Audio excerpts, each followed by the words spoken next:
নমস্কার, স্বাগতম সবাইকে মাইন্ড থ্রু টাইম সিরিজে। এখানে আমরা জানি মনোবিজ্ঞানের সেই সব গল্প যেগুলো আমাদের আজকের মন ও মস্তিষ্ককে বোঝার ভিতটা করে দিয়েছে। পূর্ববর্তী পর্বে আমরা দেখেছিলাম স্ট্রাকচারালিজম কিভাবে চেতনার ক্ষুদ্র অংশগুলোকে বিশ্লেষণ করে, মানুষের মানসিক গঠন বোঝার চেষ্টা কি করে করে। কিন্তু আজ আমরা এক নতুন দৃষ্টিভঙ্গিতে প্রবেশ করব, যেখানে প্রশ্ন শুধু মনের গঠন কি তা নয়, বরং মন আসলে কাজ কি করে আর কেন করে, এই দর্শনের ভিত্তিপ্রস্তর স্থাপন করেন উইলিয়াম জেমস। উইলিয়াম জেমস একজন দার্শনিক, মনোবিজ্ঞানী এবং যুক্তরাষ্ট্রের প্রথম সাইকোলজির পথপ্রদর্শক।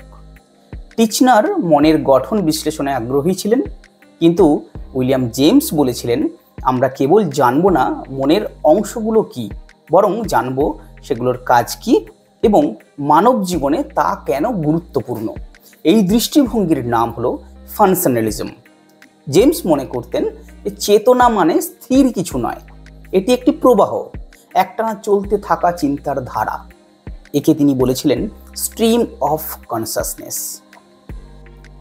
এই ধারাতে প্রতিটি মানসিক ক্রিয়া, যেমন আবেগ, সিদ্ধান্ত, অভ্যেস, সবই আমাদের টিকে থাকার জন্য গুরুত্বপূর্ণ ভূমিকা পালন করে। চলুন একটা উদাহরণ নেওয়া যাক। ধরুন হঠাৎ আপনি একটা বিকট শব্দ শুনলেন, আপনি ভয় পেয়ে গেলেন, চারপাশে তাকালেন, পালানোর চেষ্টা করলেন। স্ট্রাকচারালিস্ট বলবেন এই আওয়াজ, অনুভব এবং চিন্তাগুলোকে আলাদা করে বিশ্লেষণ করি, কিন্তু ফাংশনালিস্ট বলবেন এই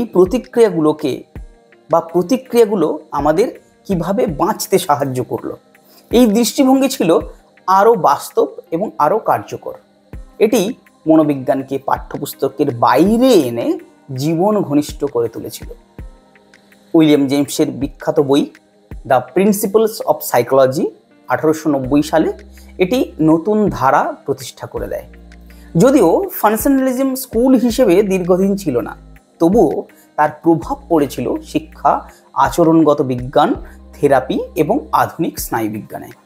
উইলিয়াম জেমস আমাদের শিখিয়েছেন মনকে জানতে হলে শুধুমাত্র বিশ্লেষণ নয়, বরং বোঝার দরকার তার কার্যকারিতা, সে কিভাবে কাজ করে আর কেন কাজ করে।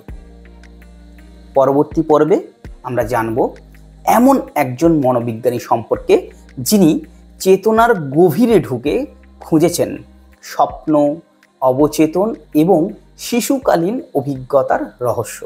তিনি হলেন সিগমন্ড ফ্রয়েড। আমি শান্তনু, ক্লিনিক্যাল সাইকোলজিস্ট অ্যান্ড গ্রাফোলজিস্ট। আপনি দেখছেন মাইন্ড থ্রু টাইম সিরিজে, যেখানে মনের ইতিহাস জুড়ে রয়েছে আবিষ্কারের গল্প। ভিডিওগুলো ভালো লাগলে লাইক, শেয়ার ও সাবস্ক্রাইব করতে একদম ভুলবেন না। চলুন একসাথে খুঁজে চলি মন আসলে কিভাবে কাজ করে। ধন্যবাদ।